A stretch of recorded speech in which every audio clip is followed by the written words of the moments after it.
नमस्कार। सवाल तो पूछेंगे मैं आपका स्वागत। मैं राजेश सोनी और आज का हमारा विषय है नए भारत के रचयिता। जी हां, संविधान निर्माता बाबा साहेब भीमराव अंबेडकर की जयंती देश के अलग अलग हिस्सों में मनाई जा रही है। सियासी पार्टियां भी इस मौके पर खास आयोजन से पीछे नहीं है। और बात यदि हम मध्य प्रदेश की करें तो सत्ताधारी दल बीजेपी और कांग्रेस आमने सामने।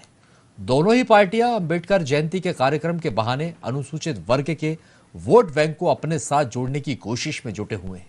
ऐसे में बड़ा सवाल यह है कि क्या दलित वोट बैंक के जरिए तय होगा मिशन 2023 का रास्ता। इसी पर आज हम चर्चा करेंगे। कई मेहमान भी हमारे साथ जुड़ेंगे, लेकिन उससे पहले देखिए हमारी खास रिपोर्ट।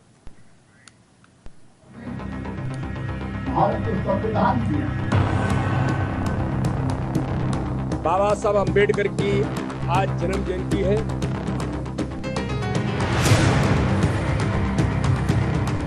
अंबेडकर जयंती के अवसर पर सत्ताधारी भाजपा बड़े पैमाने पर कार्यक्रमों का आयोजन कर रही है। बीजेपी प्रदेश भर में 65,000 बूथों पर अंबेडकर जयंती मना रही है, तो वहीं कांग्रेस भी जगह जगह कार्यक्रमों का आयोजन कर रही है। इन आयोजनों को लेकर भाजपा और कांग्रेस में जुबानी जंग भी शुरू हो गई। एक तरफ जहां कांग्रेस ने बीजेपी के आयोजन पर सवाल उठाते हुए बीजेपी के नायकों पर बाबा साहेब अम्बेडकर को अपवित्र कहने का आरोप लगाया, तो पलटवार करते हुए जवाब बीजेपी की तरफ से भी आया। कैबिनेट मंत्री विश्वास सारंग ने कहा कि कांग्रेस ने बाबा साहेब अम्बेडकर को नीचा दिखाने का काम किया है और इतिहास इस बात का गवाह है। आदरणीय भीमराव अम्बेडकर साहब ने, जो इस संविधान के रचयिता हैं, उन्होंने जब यह संविधान बनाया या उनकी अध्यक्षता में जो पीठ थी उन्होंने संविधान को बनाया, तब भारतीय जनता पार्टी अस्तित्व में ही नहीं थी। और जो इनके नायक हैं, जो स्वर्ग में होंगे या नर्क में होंगे ये मुझे नहीं मालूम, वो कर्मों के आधार पर ईश्वर तय करता है। तब ये लोग अंग्रेजों की दलाली कर रहे थे। शायद उन लोगों को इस बात की जानकारी नहीं होगी कि मैं बता दूं कि इनके पुरोधाओं ने बाबा साहेब भीमराव अंबेडकर को, जो संघ के नेता हैं, उन्होंने बाटगे यानी अपवित्र कहकर संबोधित किया था। उसके मेरे पास रिकॉर्ड है। भारतीय जनता पार्टी बाबा साहब को लेकर कांग्रेस के उनके चरित्र पर बहस कर ले, रिकॉर्डेड बहस कर ले। बाबा साहब अम्बेडकर ने इस देश का मान और सम्मान बढ़ाया, इस देश का संविधान बनाया, और उनके व्यक्तित्व से ये बात स्पष्ट होती है कि योग्यता कभी भी सुविधाओं की मोहताज नहीं होती। भारतीय जनता पार्टी हर समय से बाबा साहब अम्बेडकर के जन्म दिवस को बहुत उत्साह के साथ मनाती है, बल्कि उनसे जुड़ी हुई वो स्थान जो बाबा साहब अम्बेडकर के प्रति कृतज्ञता ज्ञापित करने के लिए जरूरी होते हैं। जैसे महू में हमने ही महू में अम्बेडकर जी के जन्म दिवस पर कुंभ लगाने की शुरुआत की। मोदी जी की सरकार ने ही लंदन का वो घर जिसमें अम्बेडकर जी पढ़े, वहां पर स्मारक बनाने की बात की। ये अलग बात है कि कांग्रेस ने हर समय अम्बेडकर जी को नीचा दिखाया। इतिहास इस बात का गवाह है कि नेहरू जी के टारगेट पर यदि कोई रहता था तो वो बाबा साहब अम्बेडकर रहते थे। बाबा साहब अम्बेडकर को हर समय नेहरू जी ने कांग्रेस में और उनकी सरकार में नीचा दिखाने की कोशिश की। अब आज कमलनाथ जी महू जा रहे हैं, तो महू जाकर इस बात का खेद तो व्यक्त कर दें। आपको बता दें कि 230 विधानसभा सीटों वाली मध्य प्रदेश विधानसभा में 35 सीटें अनुसूचित जाति के लिए आरक्षित हैं और इनके अलावा 28 से 30 विधानसभा ऐसी हैं जहां दलित मतदाता जीत हार में अहम भूमिका निभाते हैं। और यही वजह है जो बीजेपी और कांग्रेस इस बड़े वोट बैंक को लुभाने में कोई मौका नहीं छोड़ना चाहती। अब ऐसे में सवाल ये, क्या राजनीतिक पार्टियां अम्बेडकर के नाम पर अपनी सियासी रोटियां सेक रही है? सवाल ये, क्या अम्बेडकर तो सिर्फ बहाना है? दरअसल मिशन 2023 निशाना है। Bureau report, VIP news. तो आज संविधान के रचयिता बाबा अम्बेडकर की जयंती है और मध्य प्रदेश में बीजेपी और कांग्रेस दोनों ही धूमधाम के साथ अम्बेडकर जयंती को मना रहे हैं। दोनों ही पार्टियों की तरफ से कार्यक्रम के आयोजन किए जा रहे हैं। इसीलिए आज का हमारा विषय भी यही रखा गया है। नए भारत के रचयिता आ रहे हैं डॉक्टर अम्बेडकर, इसी विषय पर चर्चा करेंगे। कई मेहमान हमारे साथ हैं। मेहमानों का परिचय हम आपसे करवाते हैं। रंजना बघेल जी है, बीजेपी का पक्ष रखेंगी, पूर्व मंत्री हैं, आपका बहुत बहुत स्वागत। जितेंद्र मिश्रा जी कांग्रेस का पक्ष रखेंगे, आपका भी बहुत स्वागत है। और साथ ही वरिष्ठ पत्रकार खिलावन चंद्राकर जी हमारे साथ जुड़े हुए हैं, आपका भी बहुत स्वागत करते हैं। आप सभी मेहमानों का हम बहुत बहुत स्वागत करते हैं। लेकिन पहला सवाल रंजना बघेल जी आपसे लूंगा। मैडम, आप तक आवाज पहुंच रही है? जी मैडम, आज 65,000 बूथों पर आप लोगों की तरफ से बाबा अम्बेडकर की जयंती मनाई जा रही है, भव्य कार्यक्रम किए जा रहे हैं, लेकिन इसकी टाइमिंग को लेकर कई सवाल खड़े हो रहे हैं। सवाल ये है कि इससे पहले कभी भीमराव अम्बेडकर की याद नहीं आई जितना भव्य तरीके से आप लोग अब कार्यक्रम कर रहे हैं, क्योंकि कहीं ना कहीं ये मिशन 2023 और लोकसभा चुनाव 2024 से जोड़कर भी देखा जा रहा है। क्या वजह है?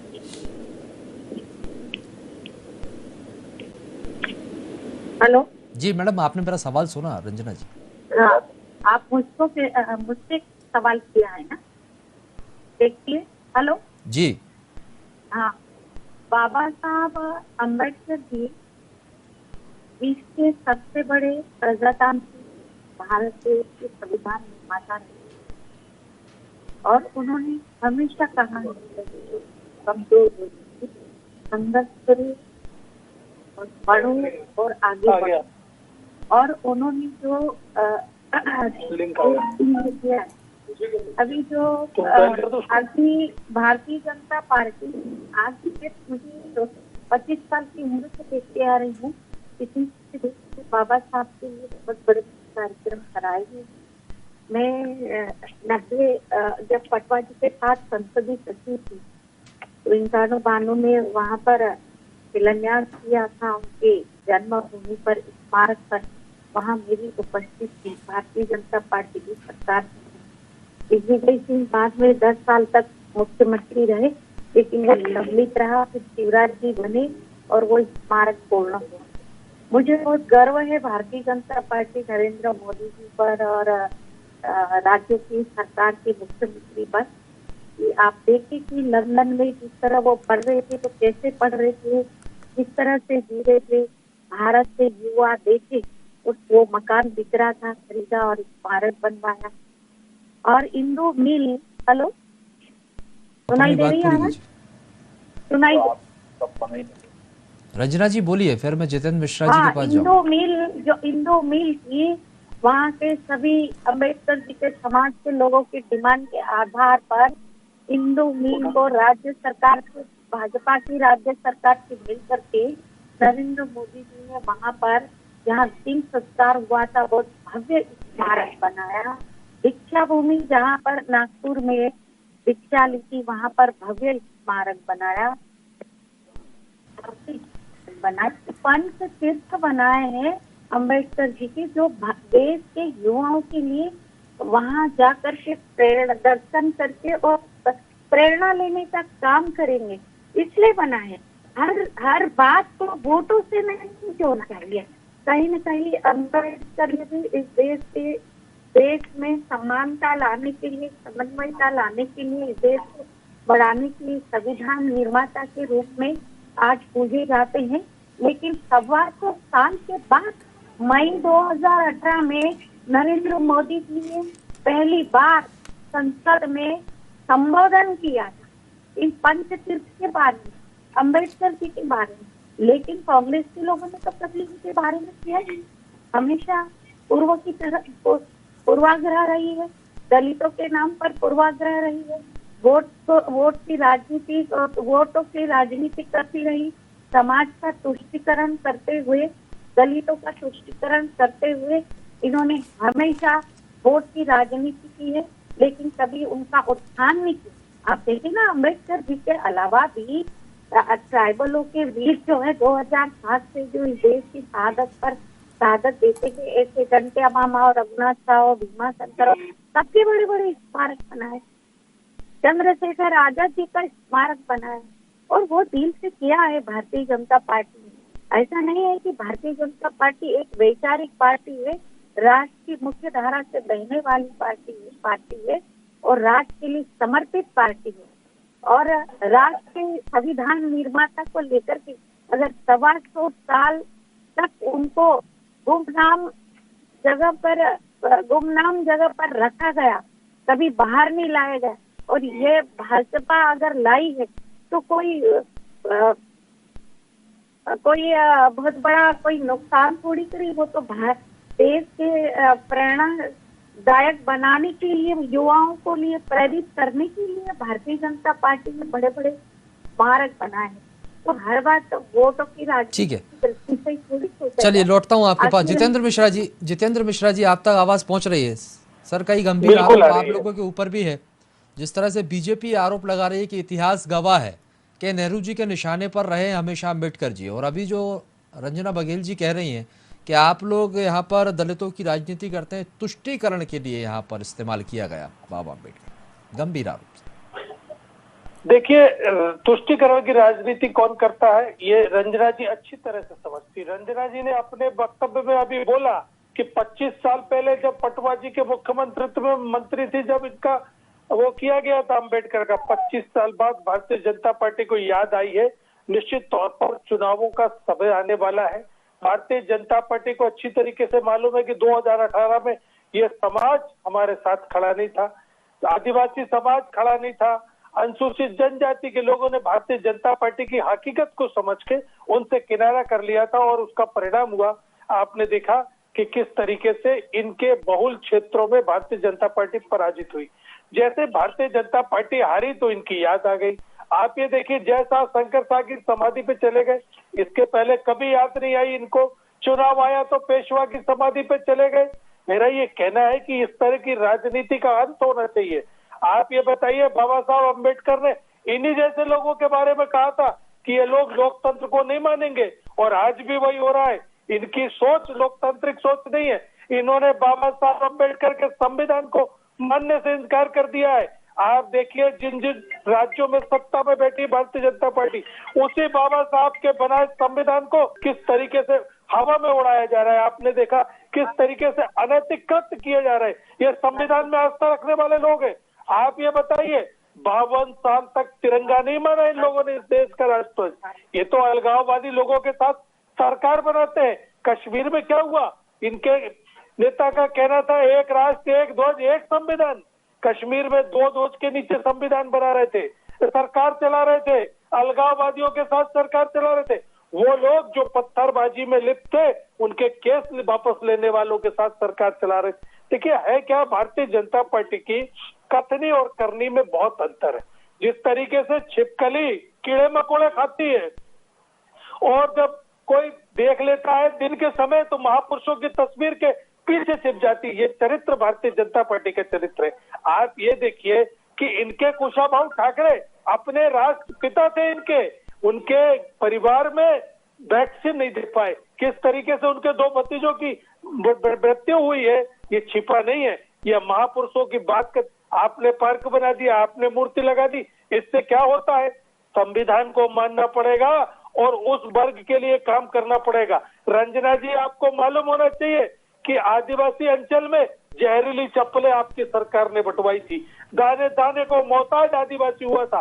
कांग्रेस की सरकार में जो पट्टे वन अधिकार के दिए गए थे, आज तक उन पर कार्रवाई नहीं कर पाए। 17 सालों से आप सरकार में बैठे, आप दलित की बात करते, आप आदिवासी के हित की बात करते, आप परिणाम देखिए क्या दे रहे। इसी की वजह से आपकी सरकार 2018 में गिर गई थी। इसके बाद भी उपचुनाव हुए। आपने देखा, खंडवा चुनाव आदिवासी बहुल सीट है, लेकिन 3.25 लाख की जीत 70,000 में सिमट गई थी, सिर्फ इसलिए कि आपका दोहरा चरित्र है। आप कहते कुछ हो, करते कुछ हो। वही परिणाम देखिए, आप सरकार में होने के बाद आप दमोह सीट क्यों हार गए? क्योंकि दमोह का अनुसूचित जाति का साथी, दमोह का अनुसूचित जनजाति का साथी आपको समझ चुका था। आप चाहे स्मार्ट सिटी की घोषणा, जितने उपचुनाव होते हर जगह स्मार्ट सिटी की घोषणा करते थे, आज पता नहीं स्मार्ट सिटी कहाँ है। तो क्या है, इस तरह की वादे करना, उनसे मुकर जाना, ये भारतीय जनता पार्टी का पत्ते खुल चुके हैं। और अब इनको ये चिंता सता रही है कि इनके वोटों को कैसे अपने पक्ष में लाया जाए। मुरलीधर राव रंजना जी के प्रभारी है, वो कहते हैं ब्राह्मण बनिया मेरी जेब में है। हम तो शुरू से कहते थे कि आप ब्राह्मण बनियों की पार्टी हो, चंदा लेना आपका एकमात्र उद्देश्य है। राम को आपने बेच दिया, राम के नाम पे आपने कितना चंदा लिया उसका हिसाब नहीं दिया। अयोध्या में आपने क्या किया, 8 मिनट के अंदर 2 करोड़ से 18 करोड़ रुपए की संपत्ति कर ली आप लोगों ने। तो ये आपका बुनियादी चरित्र है। खाली भाषण देने से, उपचुनाव में तो आप भी नहीं समझा पाए ना जनता को, खाली पार्क बनवाने से नहीं होगा। जो कांग्रेस के समय वनाधिकार के काम किया गया था। आप अभी एक चीज और बताऊं आपको, जो इस वर्ग के लिए स्पेशल बजट होता है, जो कहीं खर्च नहीं किया जा सकता उसको दूसरे मद में खर्च कर दिया आपने। इससे ज्यादा इस समाज का शोषण क्या होगा, इससे ज्यादा इस समाज के साथ बेईमानी क्या होगी। ठीक है रंजना जी, गंभीर आरोप यहाँ पर कांग्रेस की तरफ से 2018 का जिक्र यहाँ पर किया जा रहा है, क्योंकि 35 सीटें ऐसी हैं जो आरक्षित वर्ग के लिए, जिसमें से 7 सीटें ऐसी थी जहां पर बीजेपी को हार देखनी पड़ी। तो क्या ये नुकसान एक बार फिर ना हो, ये तस्वीर एक बार फिर ना बने, यही वजह है जो कांग्रेस भी सवाल उठा रही है? ये क्या है, बहुत लंबा भाषण दे दिया है। भारतीय जनता पार्टी का बुनियादी चरित्र है जो गरीब वर्ग हो उनको राष्ट्र की मुख्य धारा से जोड़ना, पंच निष्ठाएं हमारी राष्ट्रीयता और प्रजातांत्रिक ढंग से काम करना, गांधीवादी हमारे दृष्टिकोण के आधार पर गांव को शोषण मुक्त और समता युक्त बनाने की कल्पना के साथ काम करती है। ये ट्राइबल हो, ये हार और जीत तो चलती रहती। कांग्रेस के लोगों ने भ्रमित किया था मध्य प्रदेश के आदिवासी को, आरक्षण खत्म होने की बात कही थी, आरक्षण कहाँ खत्म हुआ? और 2 लाख का कर्जे की बात कही थी, इन्होंने कहाँ कर्जे दिए? 4000 युवाओं को भत्ते देने की बात थी, 4000 का भत्ता इन्होंने कहाँ दिया? आदिवासी लोग, ट्राइबल के लोग भ्रमित हो जाते हैं और उससे भ्रमित होने के कारण, लेकिन पुनः चुनाव हुए तो वापस से सत्ता में शिवराज जी बने, वापस से सत्ता आई, ऐसा नहीं है। ये जिस तरह से बोल रहे हैं हार और जीत और कश्मीर की और बात करें, कश्मीर में आज पत्थर उठाना सिखा दिया था। आज कश्मीर की कितनी अच्छी स्थिति, ये जाकर के देखिए कितने पंडितों को मार के। रंजना जी, कांग्रेस ये सवाल उठा रही है कि जब चुनाव आते हैं, सुन तो लीजिए मैडम, लेकिन मैं इनको एक जवाब देना चाहती हूं। सवाल ये उठा रहे हैं कि अब बाबा साहब अम्बेडकर को इतना छोटा मत करो, इतना ठीक है, वो ये कह रहे हैं जब चुनाव आते हैं आपको टंटिया मामा याद आ जाते हैं, पेशवा याद आ जाते हैं, फिर अम्बेडकर जी याद आ जाते हैं। लोगों ने 125 साल में अम्बेडकर जी को पता नहीं का गुमनाम बस्ती में डाल दिया, उनके सम्मान को बाहर लेकर के मैडम वो ये कह रहे हैं कि जब चुनाव आते हैं, जब आपको टंटिया मामा याद आ जाते हैं, पेशवा याद आते हैं, अम्बेडकर जी याद आते हैं। मत बोलिए, आपको मैंने पूरा सुना, आप मुझे सुने। अरे मैं तो मैडम उनका सवाल आपसे पूछ रहा हूँ, बस्ती में डाल दिया तो उसका जवाब दे दीजिए। जितेंद्र मिश्रा जी के सवाल का जवाब दे दीजिए। ये दुनिया जानती है, लेकिन एक बात है कि अम्बेडकर जी आज संविधान निर्माता, वो हर बात भारतीय जनता पार्टी वोट की राजनीति के लिए नहीं, राष्ट्र के लिए और राष्ट्र की विचारधारा के लिए हर महान पुरुष और जो भी ट्राइबल के लोग हैं उनको आज बाहर लेकर के आए। तो कोई पाप थोड़ी करती है कि आज 5 स्मारक बनाए, आज देश के युवा प्रेरणा तो ले रहे, आज देश के युवा और जो दलित समाज है वो आज जागरूक तो हुए हैं, आज समझने लगे हैं हर चीज को। अब ये कांग्रेस क्या है, उल्टे मुख हर चुनाव में खा रही है, तो उनको तो बस यही भारतीय जनता पार्टी का बस एक ही चरित्र दिखता है, बस बुराई का। और वो जितेंद्र मिश्रा जी, आपके पास कोई काम नहीं बचा है सिर्फ बीजेपी को बदनाम करने के अलावा, ये कहना है उनका? कोई मुद्दे नहीं है आपके पास, जनता के बीच आप पहुंच नहीं पा रहे। अरे मैं गाँव में जाती हूँ, मैं बता रहा हूँ, रंजना जी से बोलिए जरा, मुझे सुने। ठीक है रंजना जी, जरा रंजना जी को चुप करा, सवाल जवाब ले लीजिए। मेरा ये कहना है कि रंजना जी आज बैठी है भारतीय जनता पार्टी के पक्ष में बात करने के लिए।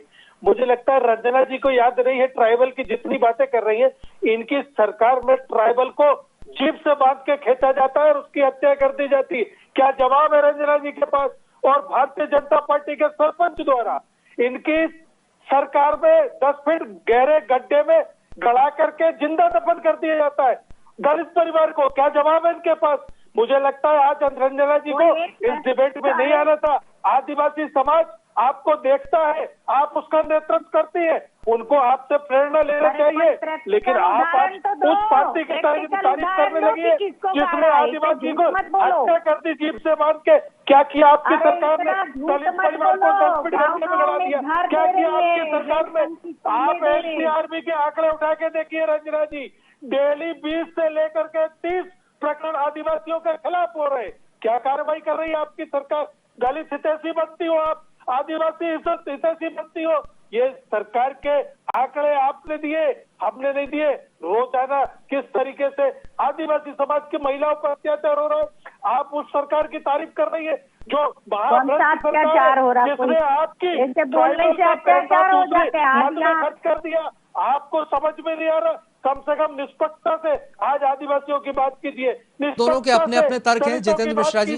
तब जाके ठीक है, अरे ठीक है, आप रोकूंगा। जमीन पे जाके देखो ठीक है, तो ठीक है, पता रंजना जी, चलेगा जितेंद्र जी, दोनों को आदिवासी रोकूंगा, दोनों को समाज रोकूंगा साहब, और भी कितना मेहमान हैं। आत्मनिर्भर हो गए आप हैं। दोनों के अपने अपने तर्क हैं। खिलावन चंद्राकर जी, हाँ। आपके पास आऊंगा।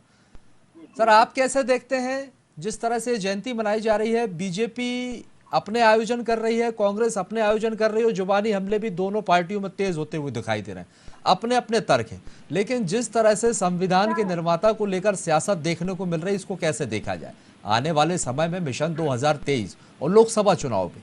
तो क्या एक बड़े वोट बैंक को लुभाने के लिए ये राजनीतिक पार्टियां यहाँ पर ये आयोजन कर रही हैं?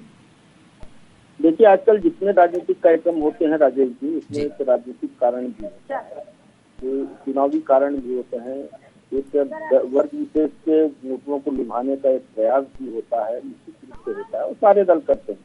देखिए, डॉक्टर भीमराव अम्बेडकर जी की आज वो मसीहा के तौर पर, दलितों के मसीहा के तौर पर समझा जाता है, माना जाता है, मान्यता दी गई है।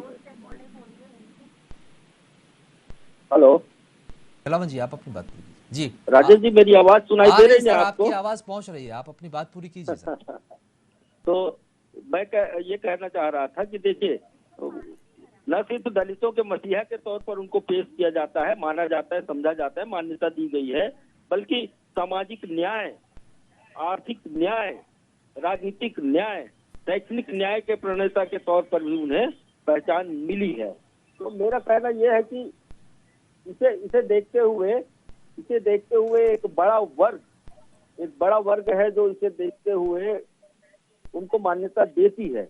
और मेरा ये कहना है कि न सिर्फ कांग्रेस, भाजपा, बल्कि बसपा, तीनों दल ही इन्हें जो है ना अपने वोट बैंक के रूप में प्रस्तुत करते हैं, इनके समर्थकों को वोट बैंक के रूप में प्रस्तुत करते हैं, चाहे वो अनुसूचित जाति के लोग हों, चाहे वो दलित हों, चाहे वो बौद्ध धर्म को मानने वाले लोग हों। इन सब का एक वर्ग है जो जिसे वोट बैंक के रूप में सारे राजनीतिक दल देखते हैं। मुझे लगता है कि 23 के चुनाव होने वाले हैं, फिर 24 में लोकसभा के चुनाव होने वाले हैं। निश्चित तौर पे इसे राजनीतिक वोट बैंक के रूप में इस्तेमाल कर रही है हमारी सरकार है। लेकिन मैं जो कहना चाहता हूँ वो यही है कि आज जब मुख्यमंत्री जी वहां पहुंचे थे तो उन्होंने 2-3 तरह की बातें की। एक तो एक योजना शुरू करने की बात कही कि 1 लाख रुपए तक के ऋण जो सामान्य व्यवसाय के लिए आम आदमी लेना चाहता है, वो एक योजना हम डॉक्टर भीमराव अंबेडकर आर्थिक कल्याण योजना के रूप में शुरू करेंगे, और उन्हें उनका ब्याज जो है वो हम सरकार उसकी बात की पाएगी, इस तरह की बातें कही गई। मेरा साथ ही उन्होंने ये भी कहा कि जो 5 तीर्थ स्थल बने हुए हैं, उन 5 तीर्थ स्थल जिसे हम पंचतीर्थ कहते हैं, डॉक्टर अम्बेडकर पंचतीर्थ, उनको मुख्यमंत्री तीर्थ दर्शन योजना में शामिल करने की बात कही गई है, जिसमें महू है, मुंबई का जो अंतिम संस्कार किया गया था उनका वो स्थल है, नागपुर में जहाँ वो दीक्षा भूमि है नागपुर की, लंदन का एक स्थान है और दिल्ली का एक स्थान है जहाँ पर जिसे हम पंच तीर्थ कहते हैं। तो यहाँ शासन कराने की मुख्यमंत्री तीर्थ दर्शन योजना में कही गई है। तो मुझे लगता है कि निश्चित तौर पे एक बढ़िया प्रयास है, और मुझे लगता है कि ये सिर्फ वोट बैंक की राजनीति के लिए, वोटरों को लुभाने के लिए, इस वर्ग के वोटरों को लुभाने के लिए सरकार की तरफ से एक प्रयास है, ताकि आने वाले 23 के विधानसभा चुनाव में इसका लाभ प्राप्त कर सके। देखिए, कांग्रेस ने संविधान सभा में इनको स्थान दिया अम्बेडकर जी को। जब 1940 में संविधान सभा बनी तब उन्हें मान्यता दी गई थी। तो मुझे लगता है कि एक सदस्य के रूप में उन्हें निर्वाचित किया गया, फिर संविधान निर्माता के अग्रिम पंक्ति में उसको लाके खड़ा किया गया। तो मुझे लगता है उस समय भाजपा नहीं थी, लेकिन कांग्रेस विरोधी विचारधारा के लोक संघ का अस्तित्व था। तो उस समय यदि देखिए जो काम में रहता है, जो सामने रहता है, उसकी आलोचना होती है। यदि उस समय कांग्रेस की सरकार थी या स्वतंत्रता प्राप्ति के बाद कांग्रेस शक्तिशाली दल के रूप में थी, तो आलोचना उसी की होती है। यह कहा जाता है कि कांग्रेस ने अम्बेडकर को आगे बढ़ाने का प्रयास नहीं किया, लेकिन मुझे लगता है कि ये आरोप बहुत प्रामाणिक आरोप नहीं है। हाँ, कई बार देखा गया है कि नेहरू जी और अम्बेडकर में आपस में बहुत विभेद हो रहे थे, भेदभाव रहता था, वैचारिक मतभेद रहते थे, लेकिन मुझे लगता है कि इसे जब तक प्रामाणिक न हो तब तक मान्यता दी जानी मुझे नहीं लगता। लेकिन हाँ, हर राजनीतिक दल, चाहे बसपा हो, भाजपा हो, कांग्रेस हो, सभी राजनीतिक दल उसे वोट बैंक के रूप में देखते हैं। और आने वाले समय में क्योंकि चुनाव है 18-19 ठीक है सर, के बाद दोनों ही दलों के अपने अपने तर्क हैं, क्योंकि जिस तरह से ये कहा गया है, कांग्रेस का ये कहना है कि बीजेपी उस समय अस्तित्व में नहीं थी, ये आपने भी बताया और यही बात कांग्रेस भी कह रही। और दूसरी तरफ बीजेपी भी ये कांग्रेस पर आरोप लगा रही है कि लगातार जो है, इतिहास भी इस बात का गवाह है कि अंबेडकर जी हैं वो हमेशा नेहरू जी के निशाने पर रहा करते थे। अपने अपने ही तर्क हैं, लेकिन ये देखना बहुत ही गलत हो जाता है, क्योंकि संविधान के निर्माता हैं और जिस तरह से उनके ऊपर सियासत हो रही है, नहीं होना चाहिए। बहुत बहुत शुक्रिया आप सभी मेहमानों का हमारे साथ जुड़ने के लिए। तो आपको बता दें कि आज संविधान के निर्माता भीमराव अंबेडकर जी की जयंती है और यही वजह है जो बीजेपी और कांग्रेस दोनों ही दल बड़े ही उत्साह के साथ पूरे प्रदेश भर में अंबेडकर की जयंती मना रहे हैं। दोनों ही दलों के दिग्गज नेता इसमें जुटे हुए हैं। एक तरफ बीजेपी की तैयारी है तो दूसरी तरफ कांग्रेस की भी तैयारी, और कहीं ना कहीं इन दोनों ही दलों की तैयारियों को एक बड़े वोट बैंक को लुभाने के तौर पर देखा जा रहा है। अब ऐसे में कई सवाल भी हैं जो खड़े हो जाते हैं इस समय कि क्या ये राजनीतिक दल अंबेडकर जी के नाम पर अपनी अपनी सियासी रोटियां सेक रहे हैं, या फिर ये मिशन 2023 का एक बहाना है और अंबेडकर जी पर एक निशाना है। बहुत बहुत शुक्रिया हमारे साथ जुड़ने के लिए, और आगे की खबरों के लिए आप लोग लगातार बने रहिए VIP न्यूज के साथ।